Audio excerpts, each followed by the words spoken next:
สุกังเวียรสังเขมังเอตัมมังคลามุตตมังเอตติสานิกตวานาสัพพะธรรมปาราสิตาสัพพะตาสุติงกัจจันติตันเตสังมังคลามุตตมันติมหามังคลสุตังยังกินเจเวตังอิทาวะหุรังวาสเกสุวายังรัต ตันนังปานิตังนาโนสัมมังอันทิตาตาคาเตนะอิทัมปิพุทเทระตานังปานิตังเอเตนะสัจเจนะสุวัตเตหุนโตกายังวิราคังอามาตังปานิตังยานัสสกาสกายามุนิสมาหิโตนาเตนะธัมเมนะสัมมาทิจิเอนธัมเปธัมเมระตานังปานิตังเอเตนะสัจเจนะสุวัตเตหุนโตยัมพุทธเสโตปาริวันนาเยสุจิงสมาธิมานันตาริกัญญามาโหสมาธินาเตนะสัมโมนาวิส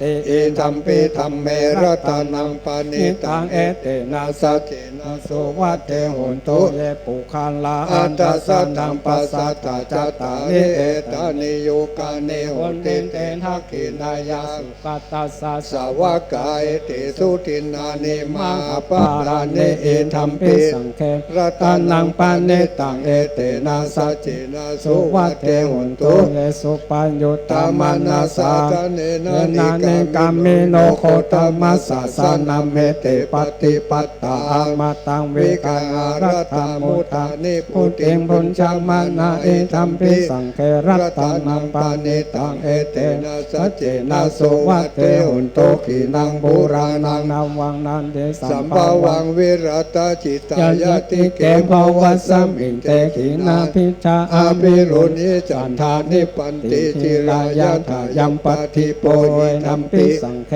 ตานังปานิตังเอเตนะสัจเจนะสุวัตเตหุนโตอารานิยามัทธกุสันเลนายันตังสันตังปะทังอาปิจาเมจัสสะโกสุจัสสุวัจโจจัสสะมุตโตอนาติมานิสันตุสักโกจัสสุภะโลจะอัปปะกิโจจัสสันลังหุกาวติสันตินทาริโยจานิปะโกจะอัปปะกัปโพโกเรสุอานานุปิโทนาจักขุนังสัมมาจาเลกินจิเจนะปิญญูปะเรอุปวาทายุสุขิโนวะเขมิโนตุสัพเพสัตตาภวันตุสุขิตตาเยเกจิปานาพุทธทิตัสสาวาทาวะลาวะอนาวะเสสาติกาวะเยมหันตังวะมัสสิมาลัสสกานุกามทุลาทิตาวะเยจะอาทิถาเยจะทุเรวัสันติอวิทุเลภูตังวัสัมภเวสีวาสัพเพสัตตาภวันตุสุขิตตานะปาโลปารังนิกุเพนานาติมันเยอาจินังกินจิพยังโลสนะปฏิฆสัญญาณายามัญญาสาทุขามิสยามาตายันธานิยังพุทธังอัญยุสาเอกพุทธมนุระเกวัมปิสัพพะปุเตสุมานาสัมภวะเยอปาริมานังเมตัญจะสัพพะโลกัสสมิงมานาสัมภวะเยอปาริมานังอุทังอโทจติยัญจาสัมปตังเวลังอาสัมปัทังเดนทันจารังนิสิโนวาสยโนอายะวัตสังวิคตามิโทเอตังสติงานทิทายะพัมมะเมตังวิหารังอิทักมาหูทิฏฐิจานุปะคัมมศิราวาทัสสะเนนะสัมปันโนกามเมสุวินายะเขทังนาอิสตุกัปปะสายังปุณาเรติติการณิยะเมตังสุตาปัมมโนพุทโธปัมมโนธัมโมปัมมโนสังโฆปัมมานาวันตังเอเสริสัปปะเนอาเหมิสิกาสัตตปฏิอุณานาภิสารภูโมสิกากตาเมราคากตาเมปาริตปฏิกามันตุโพธานิโสอังนะโมภะคะวะโตนะโมสัตตานังสัมมาสัมพุทธานังติอิติปิโสภะคะวะอะระหังสัมมาสัมพุทโธวิชชาจารณะสัมปันโนสุขโตโลกวิทูอนุตตโรปุริสธรรมสารติสัทธาเทวมนุสสานังพุทโธภควติสวากาโตภควตาธัมโมสันทิฏฐิโกอากาลิโกเอหิปัสสิโกโอปานาจิโกปัจจตังเวทิตาโพวิญโยเห็นติสุปฏิปันโนภควโตสาวก